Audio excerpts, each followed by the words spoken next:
السلام عليكم ورحمة الله. أعوذ بالله من الشيطان اللعين الرجيم. بسم الله الرحمن الرحيم.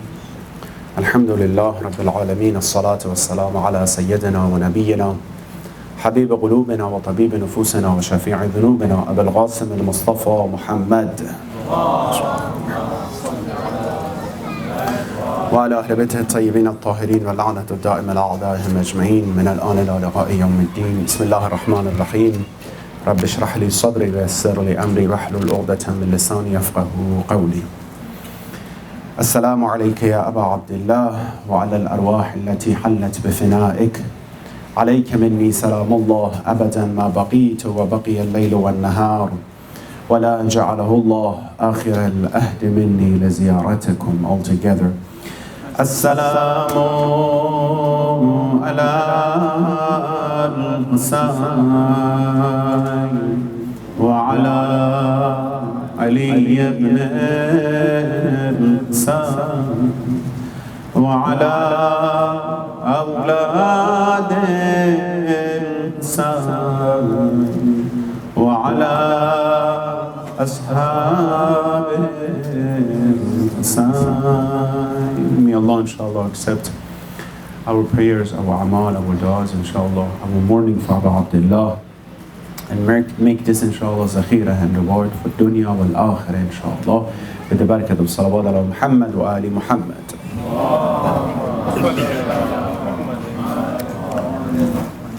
Alhamdulillah, we thank Allah subhanahu wa ta'ala for this great opportunity and tawfiq. Another night in this important month and this great opportunity that Allah subhanahu wa ta'ala provided for us. We're sitting in the majlis of Imam al-Hussein alayhi salatu wasalam.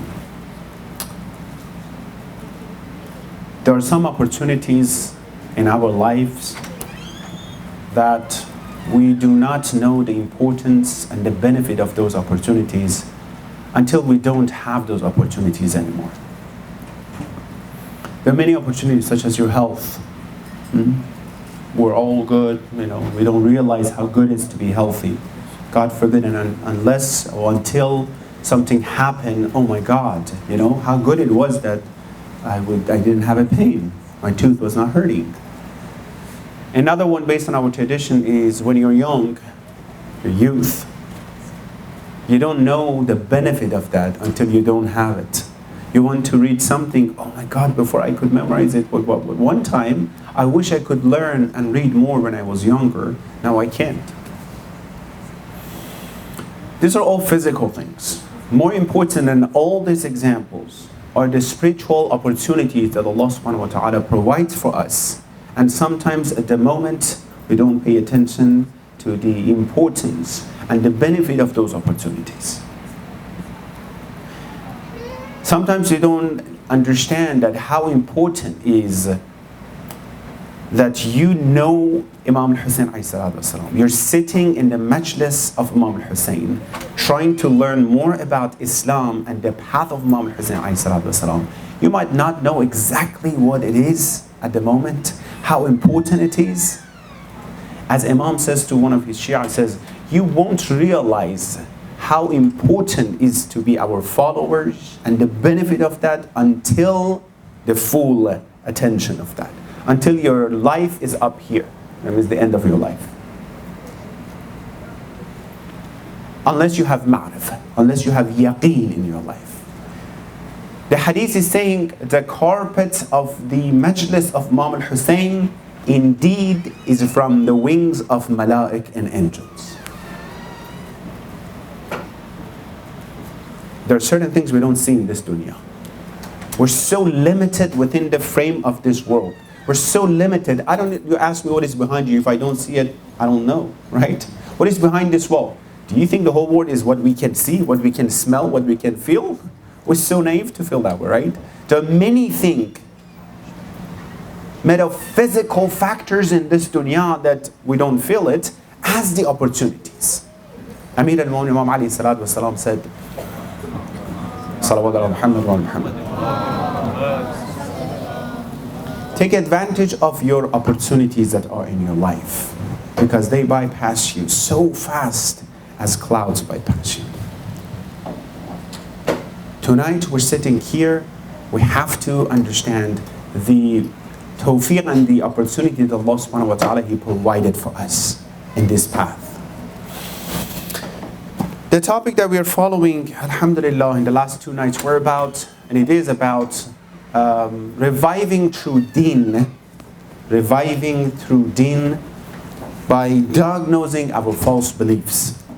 We mentioned that the importance of our beliefs in life, and that how we should pass from just having knowledge about something to believe in something. We mentioned that the biggest problem of human beings is that they keep adding into their knowledge, they keep learning and learning, but they don't believe in those things. Fully don't believe in those things that they learn. An example we mentioned is that how many of us were sitting here, we can say we are practicing 50% of Islamic knowledge that we have. We don't have to forget about, this is a majlis or anything. Just think about how much you know about Islam and how much you are acting upon Islam. Those things that you know about Islam, those things that I know about Islam, am I practicing those things or not? Although learning is very important, right? But you tell me, if I'm not practicing what I'm learning, what's the benefit of that?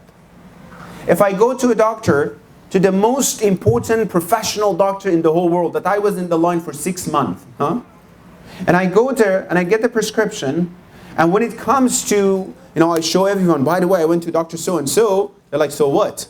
Are you going to go to the pharmacy and get the medicines? No. Are you going to act upon this prescription? No. So what's the benefit of you were in the line? What do you mean, Seyed? I mean Surah Jumu'ah said, Bismillah ar-Rahman ar-Rahim, مَثَلُ الَّذِينَ حُمِّلُوا التَّوْرَاةِ ثُمَّ لَمْ يَحْمِلُوهَا كَمَثَلِ الْحِمَارِ يَحْمِلُ أَسْفَارًا. Those people that we told them, we gave them Torah, Old Testament. This is Quran, Surah Jumu'ah. We told them that you have to act upon this. And they just carried Torah, the knowledge, the ilm, and they did not act upon it. They're like donkeys. That on top of them, on the back of donkeys is what? A lot of books. You tell me what's the benefit of that? You put the whole library behind the back of what? A horse, a donkey. Is it going to work? Is it going to help? No. This is the example of Quran. It is for everyone, by the way. So if I know something, if I learn something, I'm not saying that God forbidden I do something opposite of that. I'm going to say if we don't act upon it, I'm going to be part of this example of which Quran that says, well, there's no benefit in you then, and what you learn. Therefore, Muharam and Safar, Imam Hussein's whole story of Karbala is the moment to ponder, to think, to revive, and to be aware of yourself. The problem of people of Kufa was because they were not aware of who they are. They didn't have self-awareness. They were so happy that they pray 5 times a day in Jama'ah, including Fajr prayer, that we don't do it. Jama'ah. We pray Fajr prayer in Jama'ah. They were just so happy that we're fasting and alhamdulillah and everything good. We have the Khalifah of Rasulullah as well, so everything is good. None of them started thinking about, all right, should I think about my belief? Maybe I have to review my belief system. Maybe there are some false beliefs in my belief system that sometimes would hurt me. You know what I mean? It's all good. Imagine if you're not paying attention to your health. You're good, you go, everything is fine, until something happens, oh my God, there's a sickness over there. If you're not reviewing your iman, if you're not reviving your true, iman and the belief system, you know what's going to happen? You're going good, and it's not good actually, but you're continuing. I'm praying and everything. All of a sudden, when the imam of your time, he needs your help, you stand in front of the imam of your time and you kill him. These are not the jokes that the traditions are saying. When Imam of Asr, Imam Mahdi comes back, inshallah, people who were waiting for him stay in front of him and fight with him. It's not odd. Look at Jamal. Look at Kufa. Look at Imam Hassan. Imam Hassan, his own companion and soldiers, they betrayed him. They pull out Janamaz and Sajjada beneath him. His own commanders and his own friends. And it proved.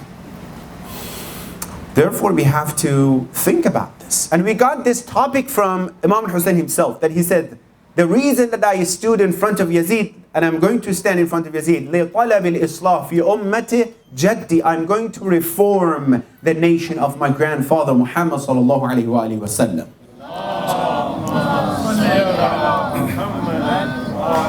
To what extent you have to reform yourself? To what extent? You know how Islam would be in the most complete version in the society? Let me tell you what.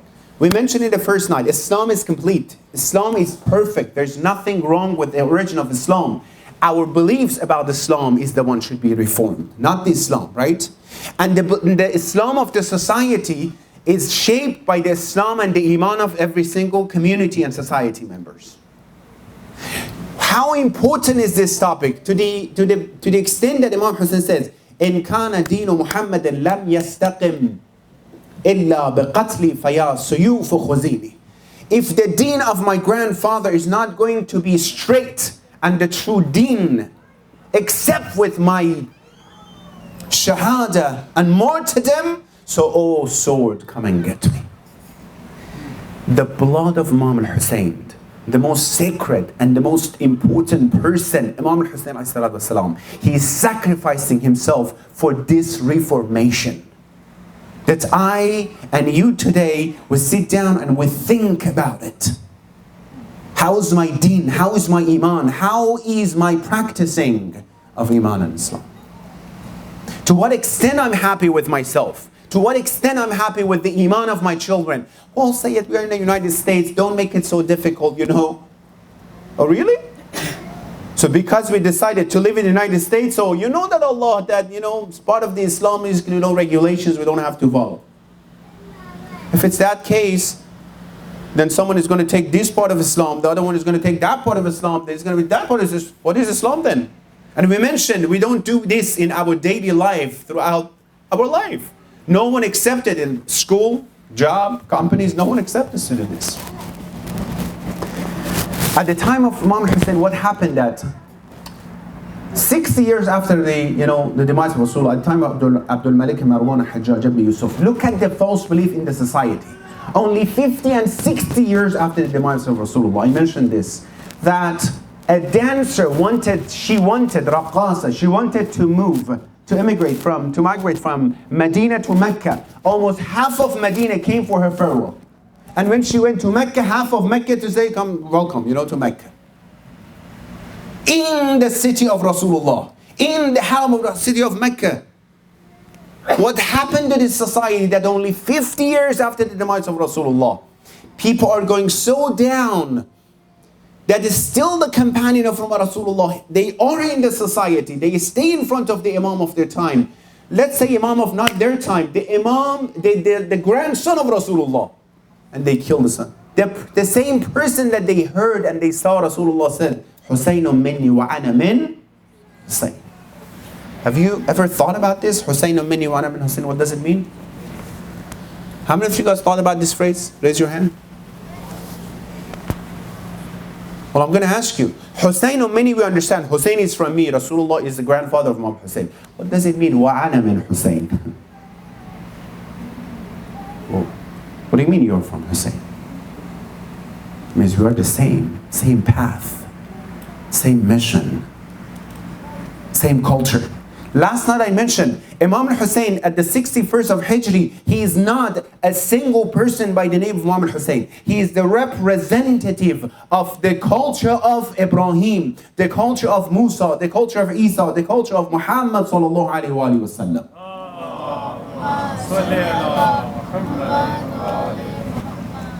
And Yazid is the head of the culture of kufr and disbeliefs.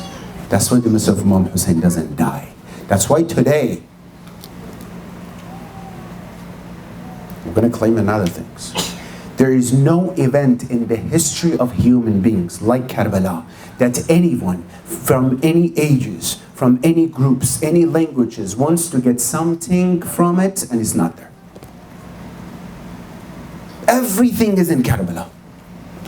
Everything from, you want children, learn how to, behave Islamically? Look at Karbala, children of Karbala. You want to see how husband and wife, they want to talk, you have to be, be together? Karbala. You want to see how brothers and sisters, siblings be together? Karbala. You want to see how commanders and soldiers, they have to be together? Karbala. You want to see how you should be with your enemies? Karbala.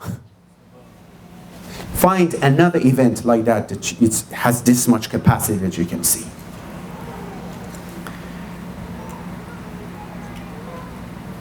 The stories that we get from Karbala is because we are in the middle of the most important part of the history of human beings. You know what I mean? I mean, we're between Ashura and Zuhur. This is the most important transition in the whole history of the world. What happened to Imam Hussein, it looks like that it's going to happen to Imam Hussein, to Imam Mahdi alayhi salatu wasalam, based on our traditions. The difference is that the Shia of that time of the Imam Mahdi, they're so aware of the situation that they do not let that betrayal happen to Imam Mahdi. Otherwise, people invited the Imam of their time, we are inviting our Imam of time, don't we? Ya Ibn al-Hassan, where are you? Please come back. They send letters, we send dua, and we say, Ya Allah, please send our Imam, Ajjal waliyaka al-Faraj, right? They were waiting for their Imam, we're waiting for our Imam. They were the followers, not the followers. They liked Imam Hussein because the followers are different. Many people like Imam of us as well. But when he comes back, what is the difference between these two? Therefore, when we talk about reviving true Islam, we're talking about two aspects: goals and the path of Imam Hussein, mission of Imam Mahdi alayhi salatu wasalam. How we are going to revive this. I promise that this topic is going to go to the details. One of the most important aspects that we have to talk about, number one, is the topic of reviving our aqa'id. لطلب الإصلاح في أقائدنا. We have to revive our aqidah, our beliefs, because we mentioned the drive behind everything and anything you do in this dunya is what? Your beliefs. Tonight, every single of you guys, inshallah, you're sitting here because you believed in being here, inshallah, right? So, do you know that Tawheed is the most important message of all Anbiya and Awliya? 124,000 prophets came to bring the message of Tawheed to us. They were tortured, they were killed, every single one of them. They came to prove this concept of Tawheed, the oneness of Allah subhanahu wa ta'ala. Any Islamic regulations, I'm going to the detail of the lectures tonight, inshallah. It's very important, and this lecture is advanced lecture, by the way. It's not easy, it's not just talking about a history, so it needs pay attention, inshallah, full attention. So all Islamic regulations, every single of them, they are coming from the concept of Tawheed. If you want to act upon any Islamic, Tawheed al-Nazari or Tawheed al-Amali, if you want to act upon any part of Islam and regulations of Islam, you need to believe in Tawheed. Your nubuwwah comes from Tawheed. You believe in Quran comes from Tawheed. You believe in Imamah comes from Tawheed. You believe in Salat and Jihad and Hajj comes from Tawheed. What does it mean? That means if there is any false beliefs in my Tawheed system, if there's any false beliefs in my Tawheed belief system, it's going to affect negatively my whole Iman in Islam. It's going to affect my Islam, it's going to affect my belief in hijab, in jihad, in salat, in fasting, and everything. In nubuwwah, in imamah, and in everything. If my Tawheed is not complete. If there is false beliefs in what? In my Tawheed. So everything comes from there. So what is this Tawheed that is so important? How many of you guys, another question, you had a chance to sit down and analyze the concept of the Tawheed that you believed in it? Raise your hand. Look around. Almost no one. Well, this is the most important concept of my aqidah, of my belief. Imam al-Hussein, he was killed in Karbala because of Tawheed. Rasulullah was tortured because of Tawheed. The Anbiya of Bani Israel, some of them, they put them in the trunk of a tree, they saw them in half. Another one, they fried them on the pan, the big pan. for the concept of Tawheed. We're sitting here. If I do not have a complete belief about Tawheed and who is God that I'm supposed to worship. Well, it looks like people of Kufa, they believe in Allah. They didn't. Well, they were praying 5 times. What was going wrong? What did go wrong about the belief system of people of Kufa? Have you thought about this? Have you analyzed the society of the time of Imam al-Hussein to see what did go wrong? That only 50 years after the death of Rasulullah, they saw Rasulullah put Imam Hussein on his thigh and he was, talking good about him. They believe, they remember that Imam Hussein said, Husaynun min Iran min Hussein. They believe that Imam Rasulullah says, you Hassan and Hussein Sayyid al-Shabab Ahl al-Jannah. They remember that. So what was that virus in the society of the time of Imam Hussein in Kufa and Medina and Mecca? And who can say we're immune from that virus? It looks like their belief system about Tawheed had a big issue. What do I mean by Tawheed? Well, what is the slogan of our Tawheed slogan? What is it? Say it out loud. Bismillah. La ilaha illallah. There's no God but Allah subhanahu wa ta'ala. Do you think the whole concept of Tawheed is La ilaha illallah? Another question. I keep asking these questions. I want you to start getting used to critical thinking. How many of you guys, you thought about this slogan, La ilaha illallah, there's no God but Allah subhanahu wa ta'ala? So you mean the whole concept of Tawheed, that all prophets came, for me and you just believe there's one God? It looks like the whole reason to have school from elementary all the way to, postdoc is 2 times 2, 4. The major issue that prophets had at that time was what? Was just to tell people believe in one God. Prophet Nuh, he did tabligh and invited people to Tawheed 950 years, Quran said. And according to some tradition, only 8 people became muwahhid and they believed in that. That much they had issue with that. So the prophets came and everyone came and they did this only for the sake of me and you, just to believe there's one God. Remember what I said? Flashback. Between knowledge and iman and belief, there's a difference. I know there is one God. Do I believe that there is one God? When I say that, I want you to ask yourself. I know there is one Allah, there is one Creator. Do I believe that there is one or not? People of the time of Imam Hussein, they believed there is one God. They believed there is the Prophet of Islam. No, they didn't believe. Did they believe? I wanted you to right now tell me, no, they didn't believe. They knew there is one God. They knew there is a Prophet. But they didn't believe in it. If they believed in it, they were following Rasulullah in Qadirahum. The reason that Ashura happened was because they didn't believe in Rasulullah in Qadirahum. That was the reason. They had the knowledge. I don't want to go to the details of this, that how many examples we have about this. We should believe by our hearts that there is only one God, one master in this universe, that He is in charge of everything.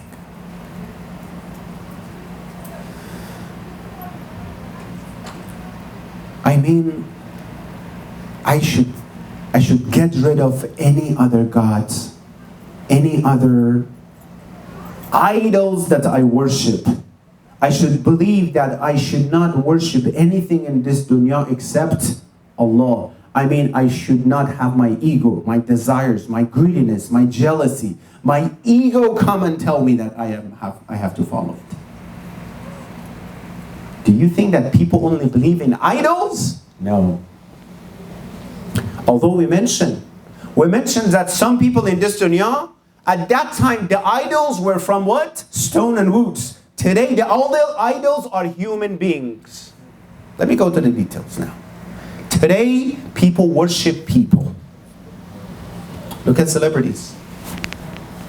People worship them. Their followers worship them. Go to their concerts, you'll see what I mean. I've never been, by the way. I've seen some pictures without audio. They worship them. They see them. It looks like the soul is coming out of her body and his body. Oh my God, he's here. Who is he? It's a kind of worshiping. Did you know that? By the way, they're on the right. They are doing something that their whole desires is telling them. The whole fitra and nature tell them. The nature of human beings, the fitra of human beings, it's telling them what? The fitra is telling them you need to worship something. The problem is that they don't know what they have to worship. They still have worship. We're still in the ignorance, the era of ignorance. We're still in the era of ignorance. Jahiliyyat al-ula, jahiliyyat al-ukhra. We're in the jahiliyyat al-ukhra, the most modern ignorance era. One of the examples. At that time, Quran says, one of the characteristics of Jahiliyyah was that people were burying their own daughters alive. Aren't we do that? Well, abortions, we're only doing for girls, now boys and girls and everyone, right? Quran said they were coming out showing their zinah, their adornment to others. How is it nowadays?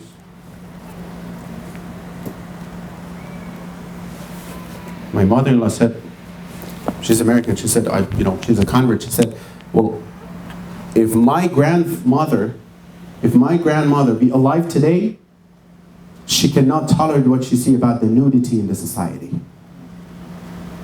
She will pass away out of this horrible scenes that she can see that, oh my God, look at. And she was talking about, the whole non-Muslim society, not Muslims. Jahiliyyat al-ukhra. So, am I worshipping Allah? Or am I worshipping Allah? Or I'm worshipping what it's being told to me from different side of this society? Amir al-Mu'minin in Dawah community says, Ilahi wa Rabbi man li qayruk. The only one that is left for Ali is you, Ya Allah. No one else and nothing else. Only you. لَيْسَ فِي الدَّارِ غَيْرُهُ دَيَّارٌ. If you want to see how much you believe in Allah, I want to give you an equation. X, Y, equal something, right? If you want to see equal, you believe in Allah or not, you look at this X and Y, how much you are following Islam, how much you are practicing Islam. The weight of your result is based on this X and Y. How much I believe in what I know and how much I practice that. Let me go to the wrong beliefs about and false beliefs about Tawheed now.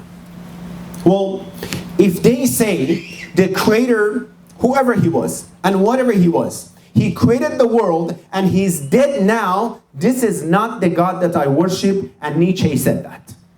That God, he created the world and he's dead. Thank you so much that you created. The philosopher, right? Nietzsche. He said, thank you so much that you created, you're dead. From here, we're in charge. We're not worshiping this God. There's different school of thought of Tawheed, not Tawheed, about God that I'm going to list. See, inshallah, you're not among any of them, but see if there's any connection towards that. If they worship the God, just the name of Allah subhanahu wa ta'ala, not the God who is in charge of this universe, not the God that he's actually involved in management of this universe, this is not the God that we worship. It's not the God that we worship. These are all false beliefs about some group of people, they believe in this. Quran says, chapter 22, ayah 11, وَمِنَ النَّاسِ مَنْ يَعْبُدُ اللَّهُ عَلَى حَرْفٍ. عَلَى حَرْفٍ. They just worship Allah by the language. They just say harf, word. Allah, I worship him. Yeah, mashallah. Very good. It's very nice. Whatever I do, and Allah finally forgives me as Allah is his cousin, Well, I worship the God, I love the God that I do whatever I want and he will accept me. I follow my desires. I follow the deen and the Islam that I created for myself. Not the Islam of Muhammad sallallahu alaihi wasallam. You know what I mean by that? I mean, I pick this part of Islam. I said, well, I love that because I can practice this. Specifically, I'm in the United States. So I don't follow that one. I don't practice this one because it's difficult. Well, this one, it looks good. Come here. That one, no, it's difficult.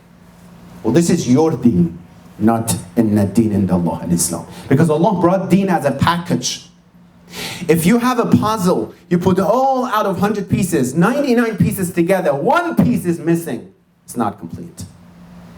If you are praying, if you're paying homes, if you're doing everything, but one part of your deen, your Islam is missing, it's not a complete deen.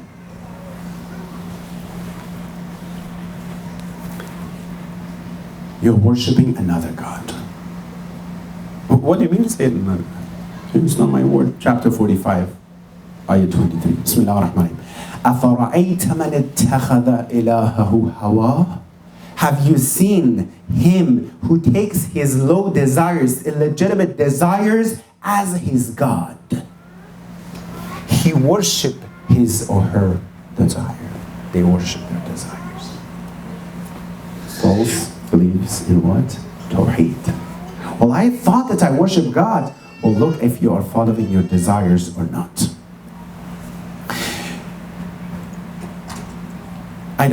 We don't worship the God that whatever we want to do, we don't practice any part of Islam and we say, just keep your heart pure. God is so Kareem, Allah is Kareem, He's going to forgive you. It is not the God that we worship. We worship the God says, مِثْقَالَ ذَرَّةٍ خَيْرًا يَرَى وَمِثْقَالَ ذَرَّةٍ شَرًّا يَرَى. The God opposite side now. The God that we worship is Allahu la ilaha illa huwa al-hayyul qayyum. He's always alive, not dead, as that philosopher said. The one that we worship, He is yuhyi wa yumit. He is the one who is taking action in this dunya. He's in charge of this world and this universe. The one that we worship, huwa al-alim al-hakim, sami'un alim. He hears everything. He knows everything. He's aware of your situation in this dunya. لَيْسَ كَمِثْلِهِ شَيْءٌ. There's nothing like Him. هُوَ الرَّزَّاقُ, the one who is in charge of your sustenance. Don't panic when your financial situation is a little bit, changing. هُوَ الرَّزَّاقُ. He is the one who is in charge. Sometimes people worship the God that they create for themselves. The God that they create for themselves. Two sides. Both of them are going extremes. One side, they believe in a God, pay attention, very important. They believe in a God that He's waiting somewhere to find a mistake from His servant. He said, I caught him. Put him into the hellfire. Some people, they believe in this God. That He's waiting somewhere. He's ambushing. Na'udhu with Allah, forgive me. He's ambushing to say, see? He talked to no Muharam. Kill him. Like He is just waiting to find something wrong from His human beings. And He says, put down.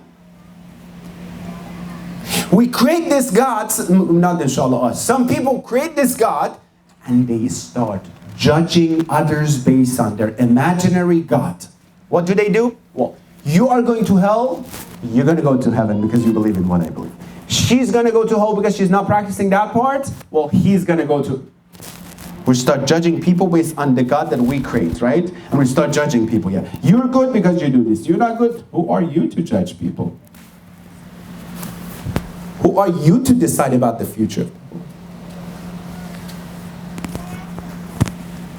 Wallahi, sometimes I drive and in the street and I look. Sometimes it's good to have this attitude, to have this, approach that wherever you go, you're driving, when you have a free time, you start thinking about these things. You start analyzing yourself. Now I was driving, I look around and says, wow, mashallah, you're Muslim. Whoa, alhamdulillah, you're follower al-Bayt, and mashallah, you're a scholar. Alhamdulillah, how good you are, right?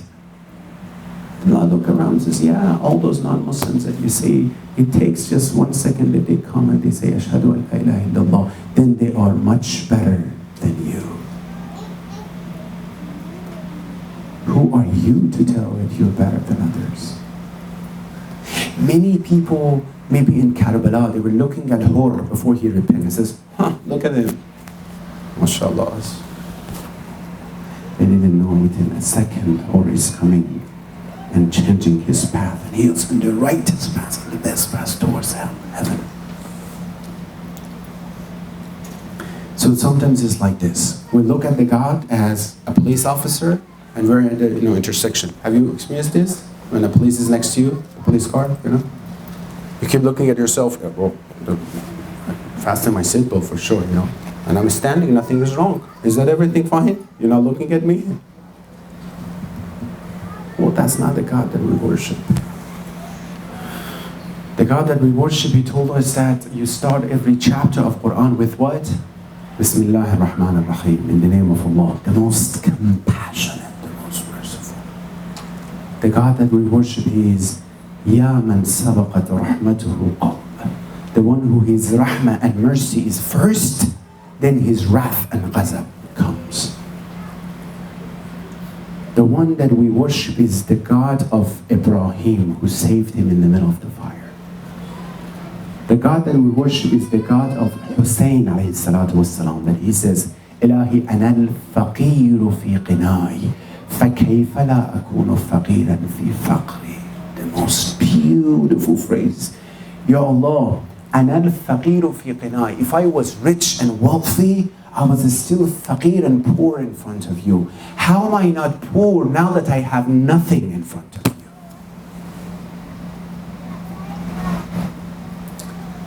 يا أيها الناس أنتم الفقراء إلى الله.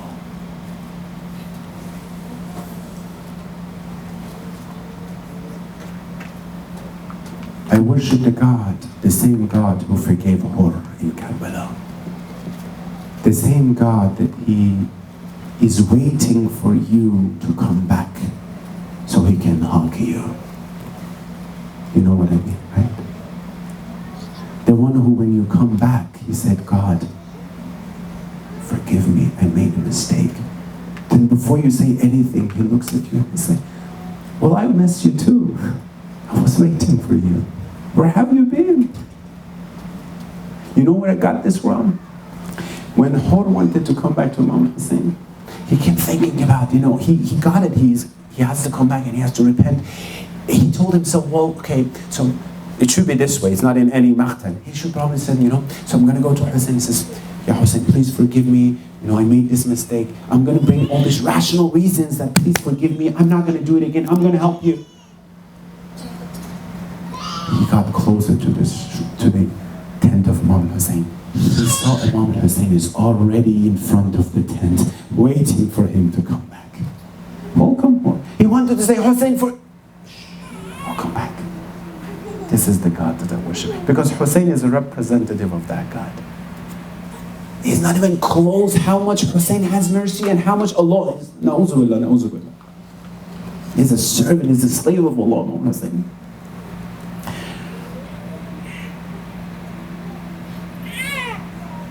I worship this God.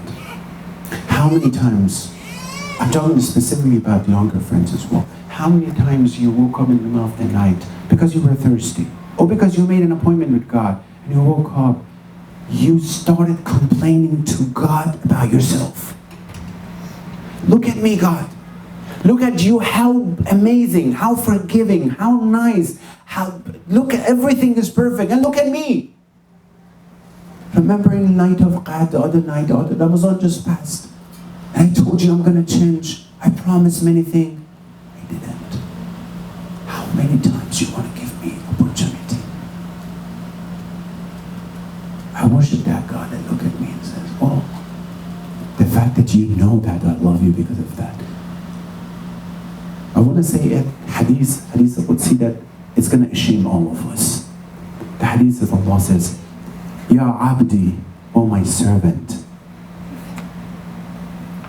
بحقك علي أحبك. For the sake of haqq that you have over me, I love you. Who has haqq? And for the sake of the right that you have over me, who has right over Allah? No one. Then Allah says, فبحقي عليك أحبني. For the sake of the right that I have over you, you love me too. I I worship this God. Imam Hussein, he gave everything he had in Karbala.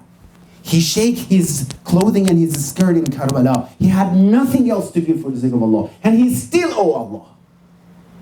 Still owe Allah. Who has right over Allah? Allah is talking nicely. He is teaching us how to talk to Him. I worship the God. These are those amazing traditions I don't say anywhere else except important majalis. And I keep saying in the night of Qadr, I told you as well. I worship the God that when Musa passed the Nile, he looked back, he saw that Pharaoh, the water was coming down. The Pharaoh says, Musa, help me. Musa looked around and says, I'm not going to help you. When he died, Allah told Musa, you know why you didn't help me?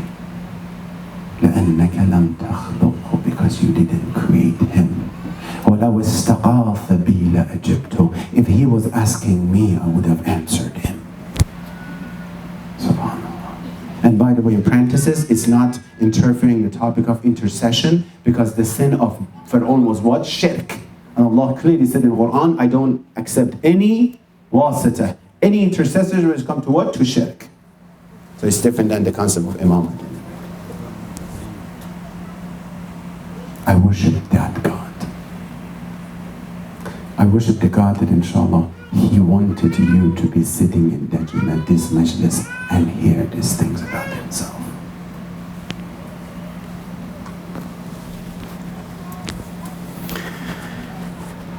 And I worship the God that He's not all on one side and says, well, I'm so Kareem and Rahim, do whatever you want to do, I'm going to forgive you. No.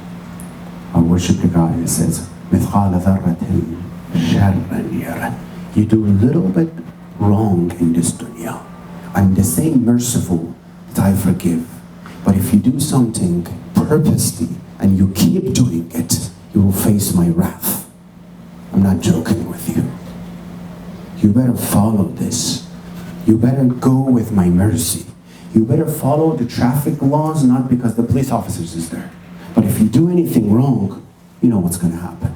If you want to hurt someone else, you know what's going to happen. But mu'mineen, they don't have to be scared of anything. They follow the rules because of the love, because of the goodness of them. I worship the God of Hussein ibn Ali ibn Abi Talib in Karbala. I want to worship, God, let's say I don't even know you. I want to worship who Hussein's worship, that he with all these attributes, he is sacrificing himself, he's sacrificing his son, the best of all people, he's sacrificing 6-month-old baby of himself. He's sacrificing his own everything for that God. Because when he's on the ground, that narrator said, I looked around, I heard, I got closer to see what he's saying, and he says, Ilahi Rizan, I'm satisfied with what you're satisfied with. The highest level of irfan. I worship the God of him. I don't know in detail who he is. I just want to worship the God of Hussein.